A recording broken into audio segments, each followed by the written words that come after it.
I know this is about money. It's about creating revenue. Nobody expands their business or their city in order to create revenue. You guys need more policemen. You guys need fire department. You guys want to move from ESD number 2 to your own fire department. Realistically, where's the money? You guys have all argued it. We've read it in the paper. I live in Clint, and you're not annexing my neighborhood next, but I'm in line for that in my neighborhood. I know we have an association. It's in place only to fight Socorro.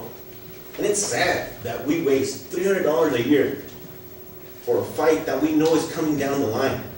And it stinks. I mean, but in general, it's all about the revenue. I know, I mean, why would you be jumping across the freeway? Why would you be annexing part of the dump? And just like your response times, your ESD number 2, speak to Fabian's ESD number 2, speak to Sanelli ESD number 2, speak to Clint. You guys cannot respond from this fire department here. You guys said on the news the other day that it was about giving service and services and structure. We have a lot of dirt roads around here that ain't paved. We're still trying to pave driveways, and I pay my share of taxes. I have a house on the property here on Horizon that I want to tear down, because I pay more for that little house than I pay for my property in Clint. And that's sad, because I'm to the point of bulldozing it. I'd rather bulldoze it than pay what I pay in taxes for. I pay $4,000 a year for a little house that I don't even use. And that's the part that irritates everybody. It irritates me. I could create that into an office, but no, I'd rather bulldoze it than pay that in taxes. And that's what's crazy. I got no problem with expansion, because as a business owner, it's our nature. We have to grow or we're gonna die. But we have to do it smartly. You guys have fought a lot of lawsuits about chief of police's, everything else. So, I mean, you guys got a lot of fighting on your hands. That's all I gotta say. Thank you. Anybody else hasn't spoken before?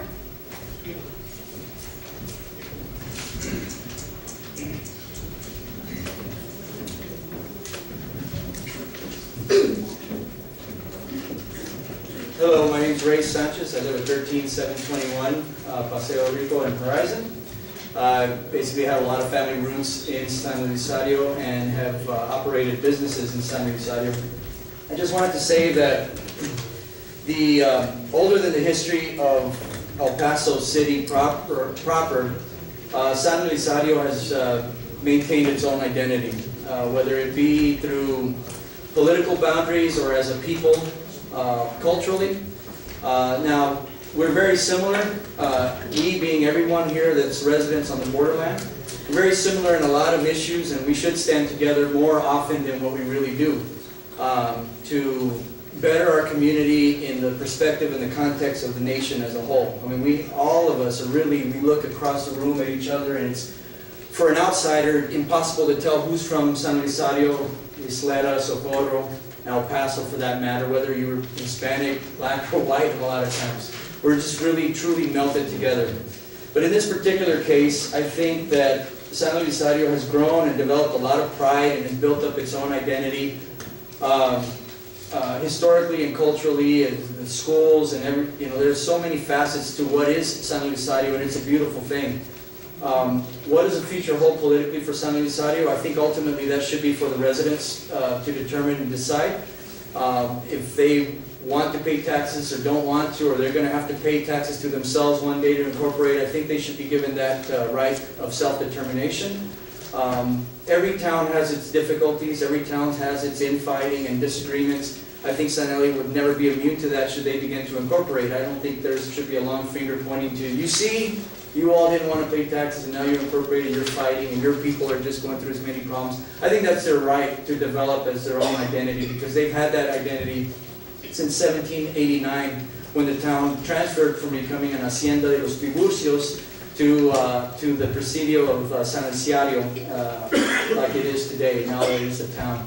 They've tried to incorporate, maybe they will do in the future. I think they're going to need cooperation from the city of Socorro to do so with the parcels that they'd like to have, according to where the ETJ falls. I know one thing, that my ancestors who helped build the town, which is in concept the town of San Elisario, are buried in the parcels that you have your eyes on, and it's tough to take, it's tough to see in a lot of cases, let alone the current situation. Let's say everything's operating smoothly in terms of the city government. The identity is San Elisario, and San Elisario has their own identity as a people. Socorro has their own identity as a people. I've long promoted the history of the community through gunfight reenactments or a lot of other activities, and I've attended and supported a lot of what Socorro is and does, and I've also noticed the difference between Socorro and San Elisario, and of course Isleta.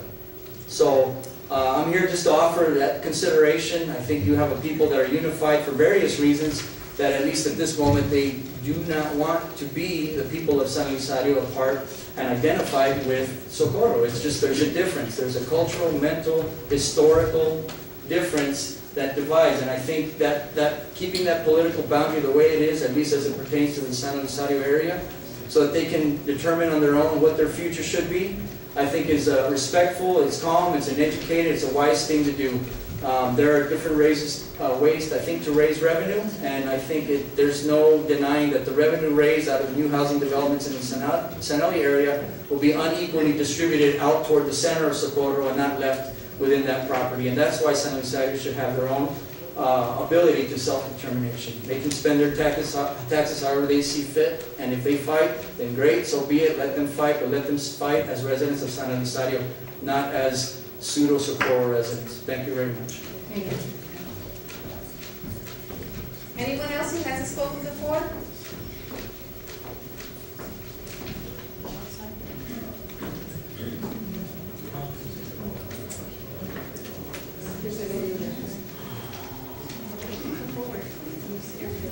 Can I speak now? I believe there's no one else that wants to speak. Is there no one else who wants to speak that hasn't spoken before? Okay, Ms. Ramos.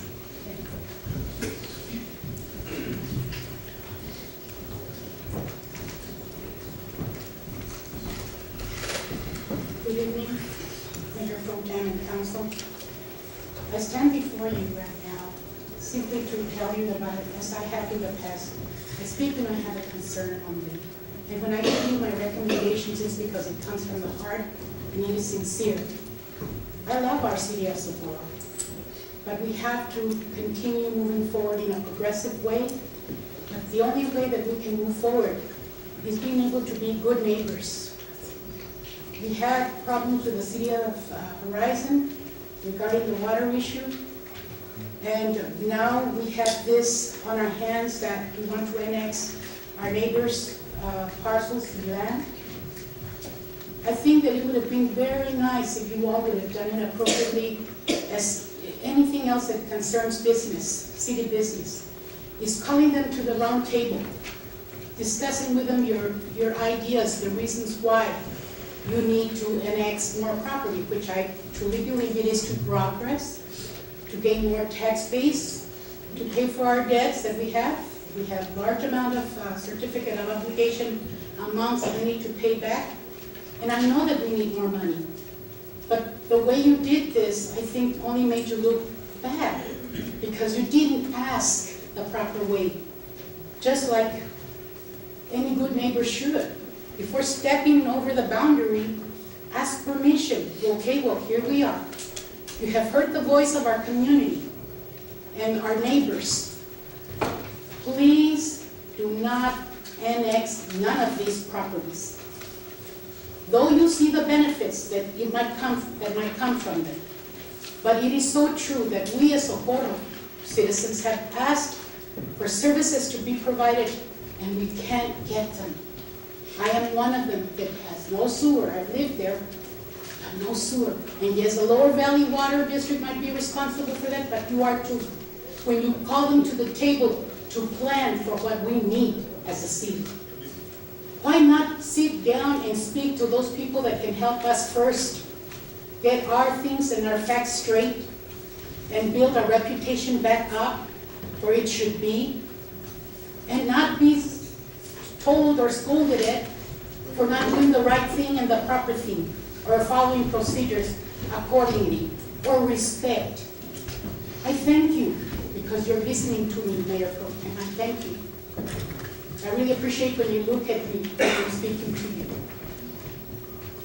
But I will tell you, we have our people, and they're not few. There are many more that could not attend tonight. They don't want to be part of Socorro. I am here, I live here, I've chosen to live here, but I will fight the battle if I have to gain what we need as a city ourselves. But it's not the way to do it. When we have leadership that goes and makes decisions on their own before telling the people how they plan to do it. Just saying that you want to annex parcels of land doesn't cut it. You need to give a well presentation, as I told you on Tuesday. Show us the streets. Show us what it's going to entail. Why are we doing this? There's nothing wrong with saying what is right and honest. To gain, to take, but do it in the proper way with respect. So I ask you today, I hope that these public hearings have not been in vain, as it was in the past for us with the taxes. We were ignored, and the tax increases went up. And boy, did I pay the price for those tax increases, over $300. And you think these people want that? I don't think so. And I know my taxes will be going up again next year, because we're still borrowing money and we're still adding more parks and more parks at our cost. So I'm going to tell you, listen to the voice of the people, let them find respect in you, gain it back. You can, if you just listen to the people. You will gain that respect back by doing so. Please do not annex. Go another route, bring other businesses into Socorro. We have other land, use it. Thank you very much.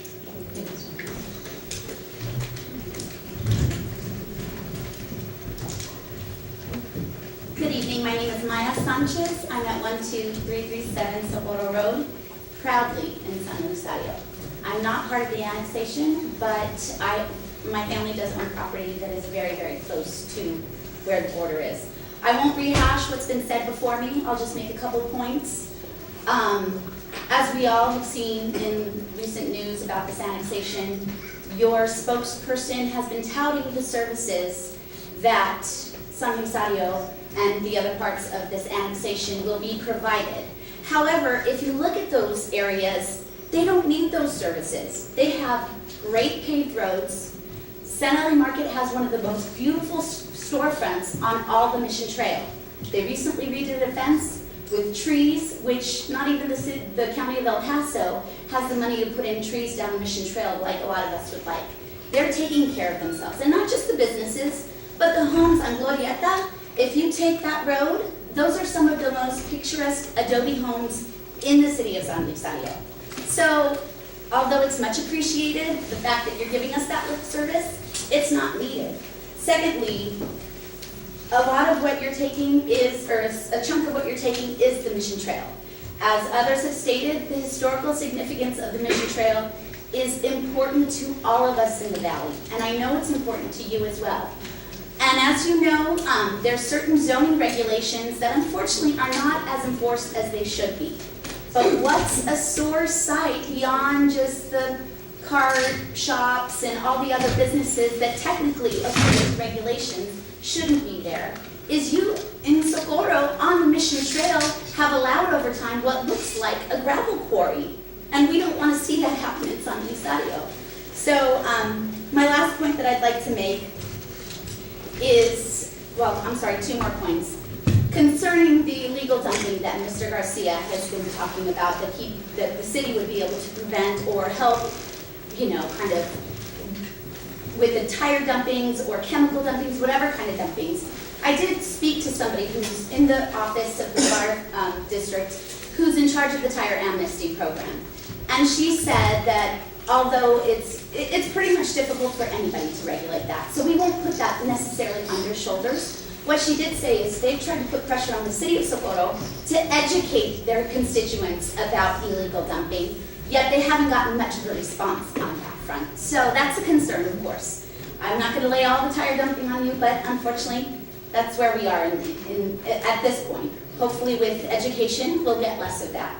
And finally, though I don't live, like Mr. O'Gean and others have stated, I don't live in the annexation area, the fact that you can take 10% each year, you know, we'd hate for the chapel, our beloved chapel, to be on that list coming down the line. And unfortunately, should something like that happen in the future, if San Elisario doesn't wake up and do something about it, there will be not just a fight, but a war on our hands, not just yours. You know, in the paper, it was stated that no cost of the annexation has been given to your constituents. Yet you're expecting to make a decision on their behalf without even telling them how much it's going to cost them. That's pretty unfortunate. And finally, I don't want to leave with this tension between us. As Mrs. Ramos said, we are neighbors. Really think about your legacy as council members in Socorro. You're just rising from the ashes, and all of us in the valley want to see Socorro do good. Your face doesn't really look like you believe me, but we do. We want to see you guys come back. And if you decide to go forward with this annexation, you're going to be going against the constituents of your own city, as well as starting that fight with your neighbor. And that's not the legacy that you should want to leave. So thank you for your time, and as Ms. Ramos said, I really hope, Mr. Gandara, that you are taking all of this in, because unfortunately you're the only one that hasn't been looking at us through the whole time, and it's a little disconcerting, but thank you. If I may, Yes. yeah. Okay, sorry about that. I do apologize. Excuse me, I'm sorry, Mr. DeTuro?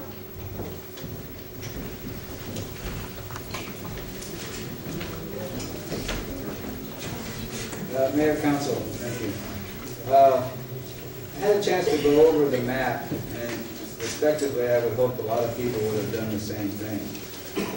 Having sat on the Planning and Zoning Commission, it's almost a responsibility to have to go out and look at areas where people want to reclassify their properties just to do whatever they want to do.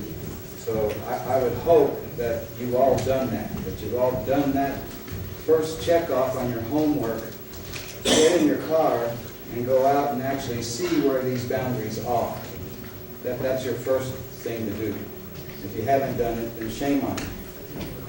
The other thing is you've all had a past practice of lumping up meetings, public hearings 1 and 2, even in some cases in the same meeting. So I think the time frame is a little inappropriate, and especially when you create an agenda where you're talking about procedures for the public. Well, there may be a policy in place for us to be able to look at, but when you put it on the item as part of your agenda, I think all of us are entitled to be able to look and read as to what those procedures are to handle the public hearing, not a verbalization by the legal side made at some point by a District 4 representative to come up with a motion. So, and tonight to start the meeting with that same motion, okay, where we have nothing in concrete in our hand to be able to say yes or no. It's y'all's word. Throughout y'all's time in office, I've heard people's property denied because of smart growth.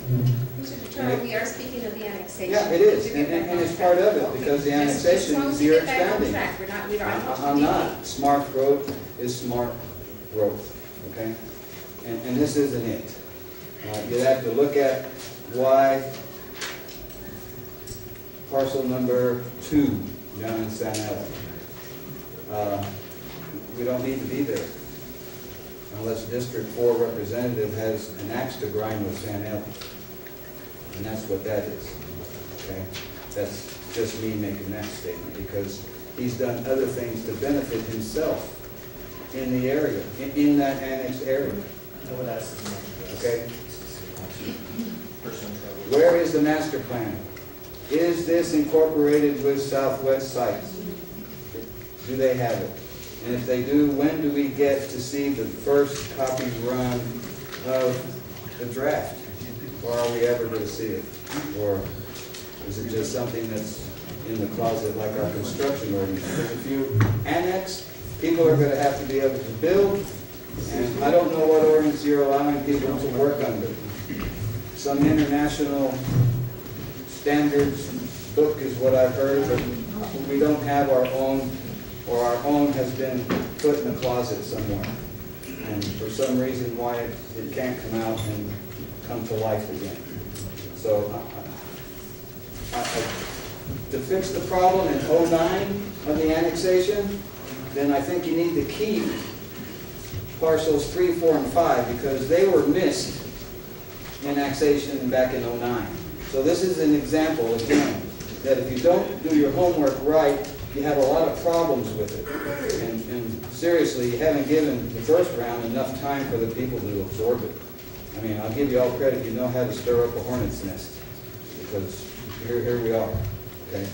So please, if you're going to do anything, disregard all other parcels except 3, 4, and 5, because that would complete and make the annexation of '09 complete the way it should have been. Thank you. Anyone else?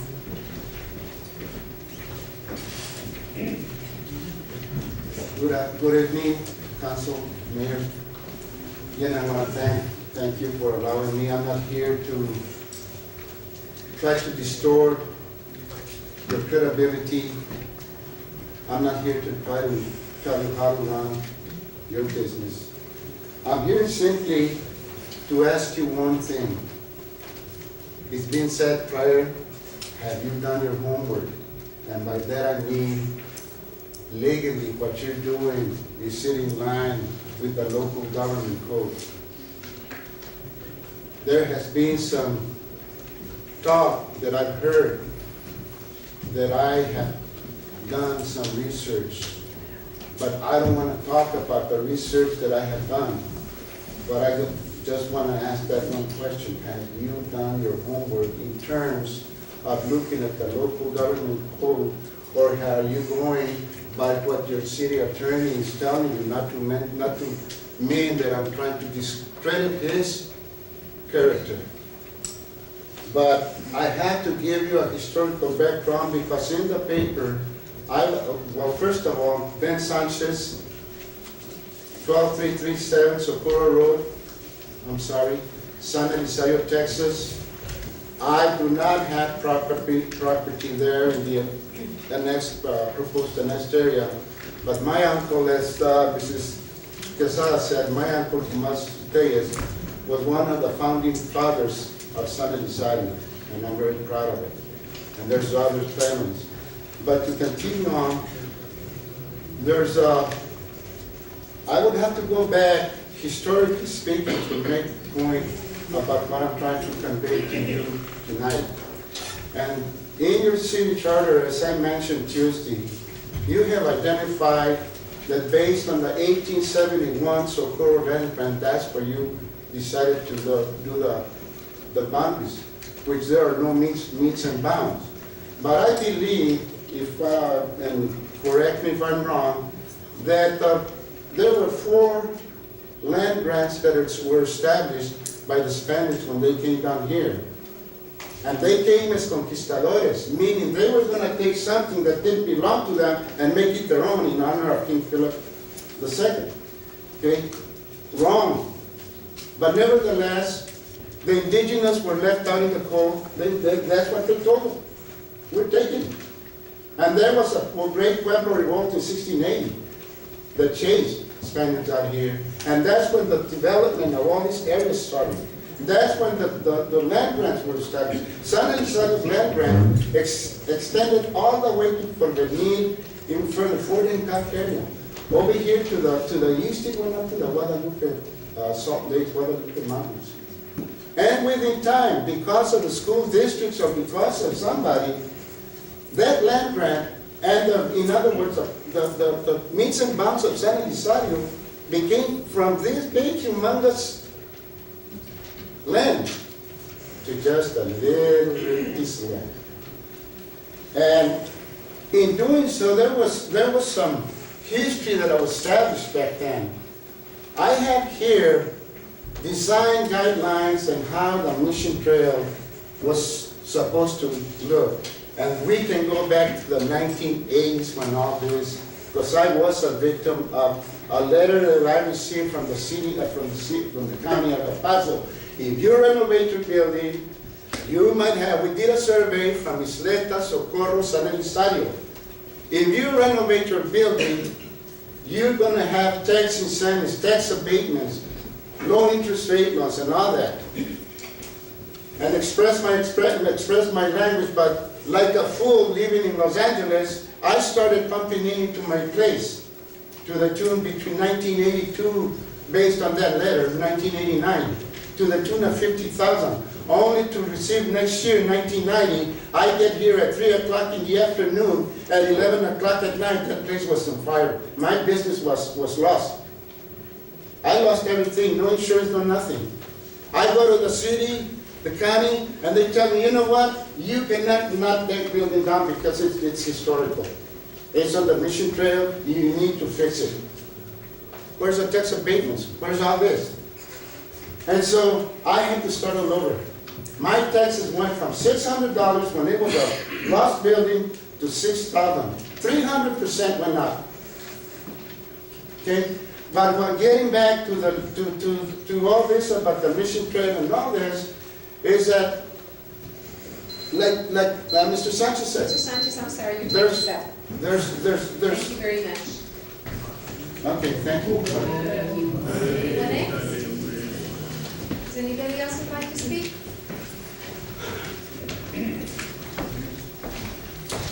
Representatives, Mayor, my name is Paul Johnson. I do live in the area that's being affected on annexation, and I'll also say my mother, Tomasa Johnson, And address, excuse me? 11868 Socorro Road. Tomasa Johnson, Raymond Johnson, John Johnson, and David Johnson have property there as well. As you have listened the last 2 days in this session and meeting here, you heard the people of your own city who don't want that. You've heard the whole town of San Elizario who doesn't want that. You've heard all the people that are being affected who don't want that. But yet you still want to go forward with this. I beg you not to do this. In solidarity, the community of San Elizario will come together, and this is going to be very bad for the city of Socorro. You have not seen a community rise up like you have now in the last few days by the people that are crowding this area. We don't want this. We have a rich community, pride, a historical Mission Trail. We want to keep that. And definitely we will fight you for this. Now they say when you get a plate full, sometimes you may be wanting that plate full, but you may be asking for something bad in return. You know, I don't know who that district person out there who would represent that, but then you just got an opponent that you may not be sitting here. The mayor may not be sitting here next time if we are incorporated. You may have an opponent. So we're begging you, don't start something that your own people doesn't want and the people of San Elizario don't want. Let's keep this harmony between all the communities around you. Thank you very much for your time.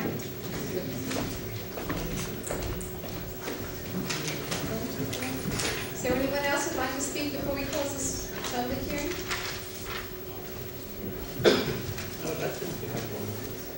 You've already spoken, sir, sorry. I just wanted to address them. I'm sorry. At Anyone the city else council would like to meetings in El speak? Paso, they let people speak more than once. So I want somebody else to speak. We're going to be closing the public hearing. 7:18, public hearing is closed.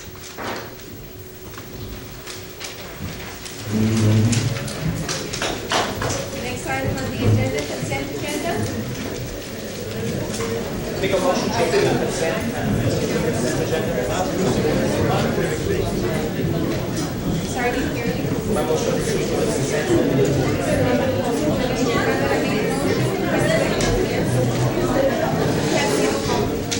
Yes.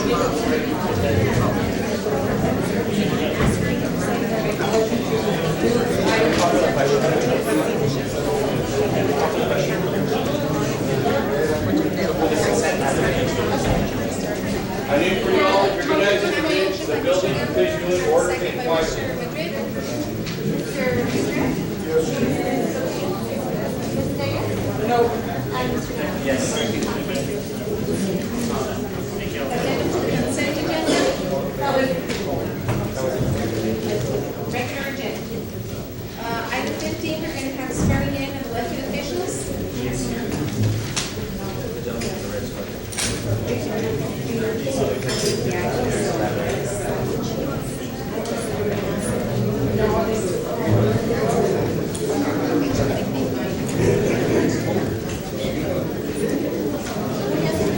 Mr. Gomez?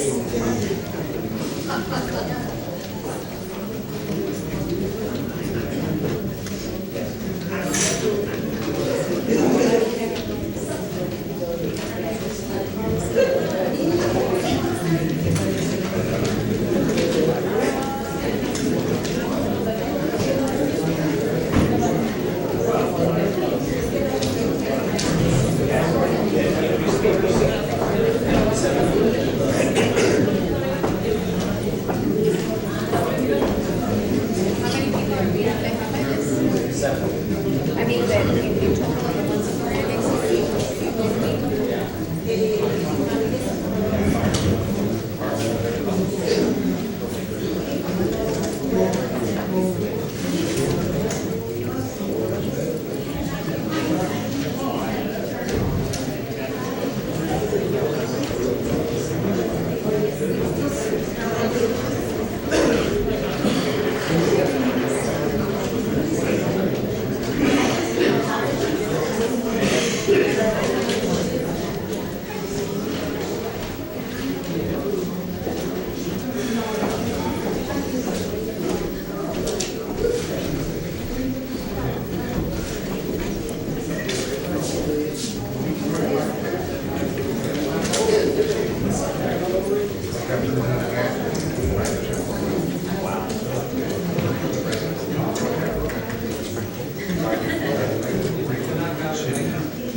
May we please be seated?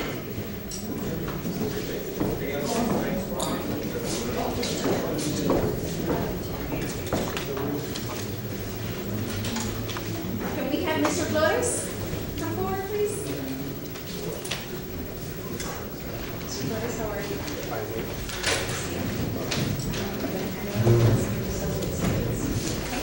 Can we have you raise your right hand, please? Okay.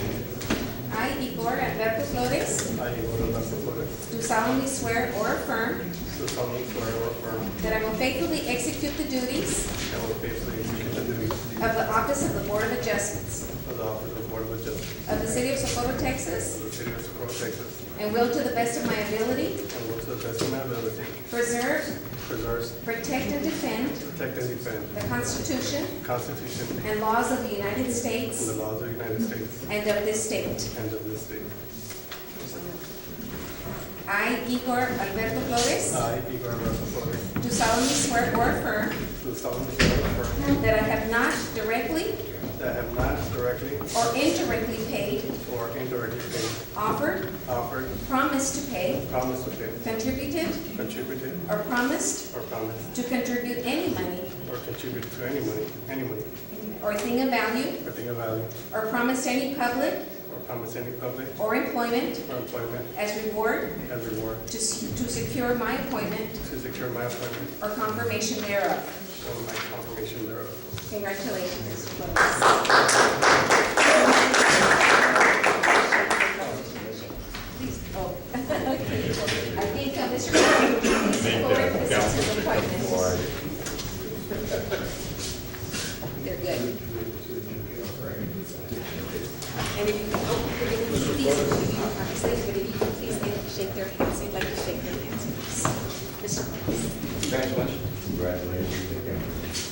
Mr. Flores, congratulations. On behalf of the city council, I'd like to present you with again the city of Socorro. The Board of Adjustment, I know you're going to do an excellent job. And just anything we can do to help you out in your endeavor. Sure. Thank you. Congratulations. Mr. Gomez.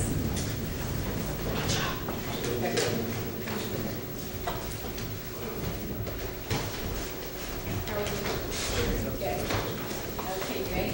Raise your right hand, please.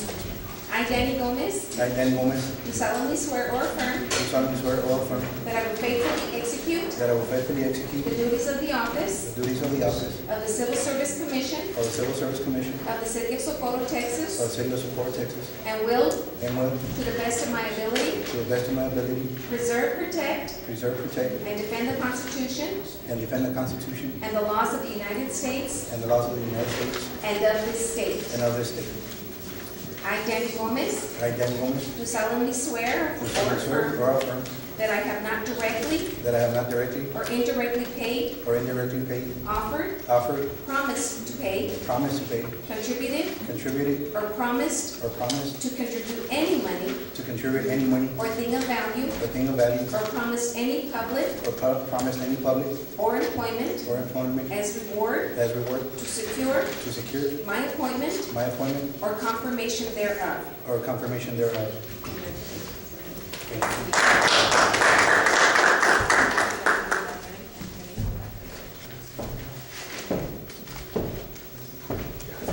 Thank you, Mr. Murphy. Maybe there's an Mr. issue. Gordon, here's a minute from the city of Socorro. Congratulations on your new commission, civil service. That's a good. So I know you do well, and I think you can do to help you. Mr. Gomez, we'll start with your red.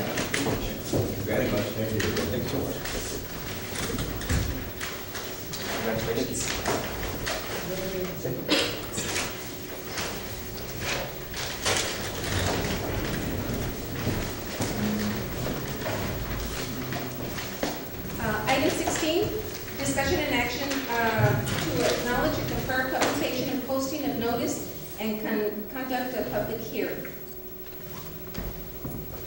Yes, ma'am, you have a resolution which we prepared before you, and basically what this does is simply acknowledge and record the actions of your planning director and your city clerk through your city manager regarding the notice given for the area. We have certificates by the planning director and the city clerk regarding the mailing and posting of the various notices that are required. As I went over that tonight, and the last meeting, the procedure is set forth in the statute. I know that the gentleman had his local government code here. We've had some issues in my own office with that. There's two different annexation procedures. There's an annexation plan procedure, and then there is an exempt annexation procedure, which this is the exempt annexation procedure.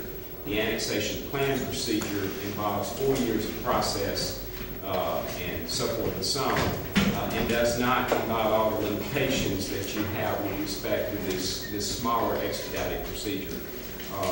So what this does is simply indicate that the Planning and Zoning Department mailed the notices that it was required to mail on the 13th of December, both from the standpoint of the property owners, the public entities in the annexation area, and the certified mail notice to the Union Pacific Railroad.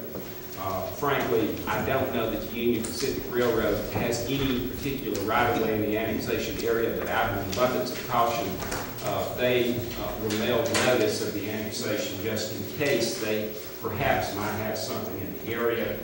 And then the other provisions in the resolution simply refers to the posting of the annexation notice and the publication of the annexation notice. That was accomplished on the city's website as well as in the El Paso Times, and the portion of the resolution after the resolve section simply outlines the things that were accomplished in order to provide proper notice of the proceedings. Do we have a motion? Motion to acknowledge and confirm the publication and posting of notice and conduct of public hearings and the resolution pertaining to. Second. We have a motion by Mr. Gambara, seconded by Ms. Rodriguez. Mr. Madrid? Yes. Mr. Rodriguez? Yes. Ms. Reyes? And Mr. Gambara? Yes. Motion passes. Item 17, second reading and adoption on an ordinance granting to Texas Gas Service Company the right, privilege, and franchise to use streets, alleys, thoroughfares, and other public ways to operate and maintain a natural gas distribution system in the city of Socorro, Texas, El Paso County, Texas, providing regulations for the conduct of the system by the grantee and repealing the present franchise ordinance. Mayor Pro Tem, I actually had lunch with the representatives of the gas company today. They are asking that that be delayed for one more until the next meeting. They're saying that they will be fully prepared to approve that at the next meeting. I did propose to them during the course of the meeting that the franchise fee be 2.5% as opposed to 2%, which they seem to indicate that they could. They would at least attempt to get approved between now and the next meeting, but they promised us that they would have us a final decision with respect to that. We did get certification. You recall that you had some concerns with respect to their facilities that might be available for your proposed development along the old Waco Tanks Road. They did confirm that they have high-pressure gas mains in the Horizon, or in the East Lake I-10 interchange area, and in the Socorro area that are looped all the way around Socorro except for that point. They said that they have that in design phase, and they also have it in budget. They said they had it actually in the budget for this previous year to be constructed. It didn't make it this year, but it is in a design phase and is in their budget. So they're planning to put the gas utilities that we need out there for the development of that area. But they are asking that we postpone that until the next meeting. Is it better to table it or meetings? You can do either one. It might be better to table it, and then you can pick it up on the agenda at the next meeting, because they have absolutely promised us that they'll have a final decision on that by the next meeting. Motion to table number 16. We have a motion by Ms. Rodriguez. Do we have a second? Second by Ms. Reyes. Mr. Madrid? Yes. Ms. Rodriguez? Yes. Ms. Reyes? And Mr. Gambara? Yes. Motion passes. Discussion and action on rejecting hot mix asphalt concrete HMAC bid. At the last city council meeting, that was requested to be tabled because the city council wanted to know if the integrity of their quote was there. I confirmed that the integrity was there. The city council was the only group that received the numbers, and it was not on the website. I've also indicated to the vendor that it would be my effort to have it rebid in order to get better quotes for the asphalt in our paving projects. Motion to approve. We have a motion by Mr. Gambara, Second. seconded by Mr. Madrid. Mr. Madrid? Yes.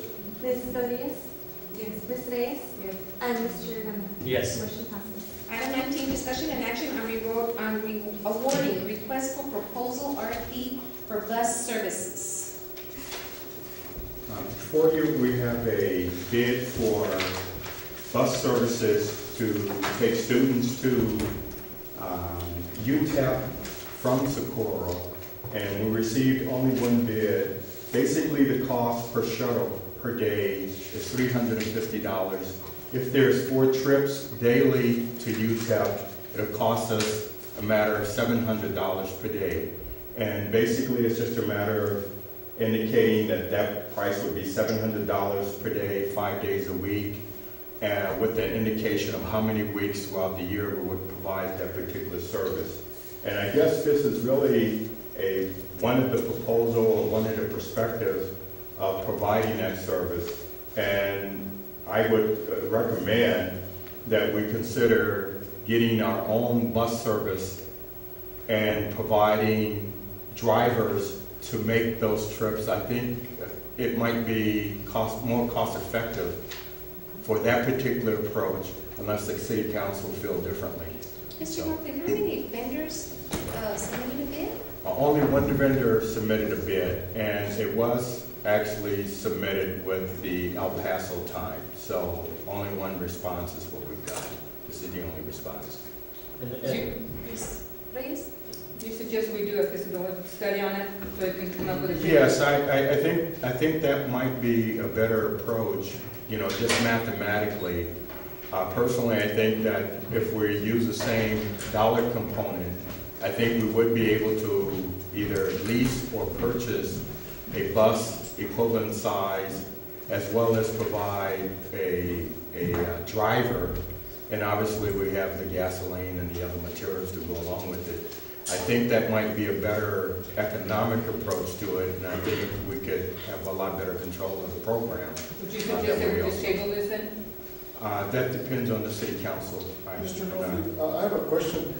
With the insurance, I was looking at the insurance, it's extremely high.